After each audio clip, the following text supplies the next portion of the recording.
চুপচাপ ভালোবাসা। ছেলেটার নাম ছিল আরিফ।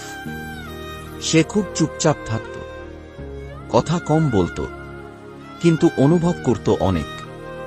প্রতিদিন সে স্কুলে যেত, বন্ধুদের হাসি দেখত, কিন্তু নিজের কষ্ট কাউকে বলতো না। আরিফ জানত, সবাই সোনার মতো মানুষ নয়, কিছু কষ্ট শুধু সহ্য করার জন্যই হয়। একদিন সে তার মায়ের পুরনো ডায়েরি খুলে দেখল।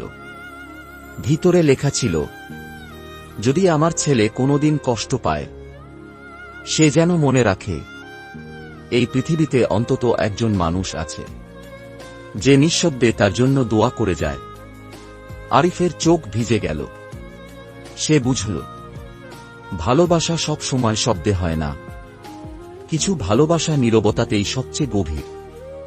সেদিন থেকে আরিফ আর নিজেকে একা ভাবেনি, কারণ সে জানত কেউ না কেউ, কোথাও না কোথাও তার জন্য চুপচাপ ভালোবাসা রেখে গেছে। শেষ কথা, সবাই আমাদের কথা বোঝে না, কিন্তু তাই বলে আমরা একা নই। কিছু ভালোবাসা চোখে দেখা যায় না,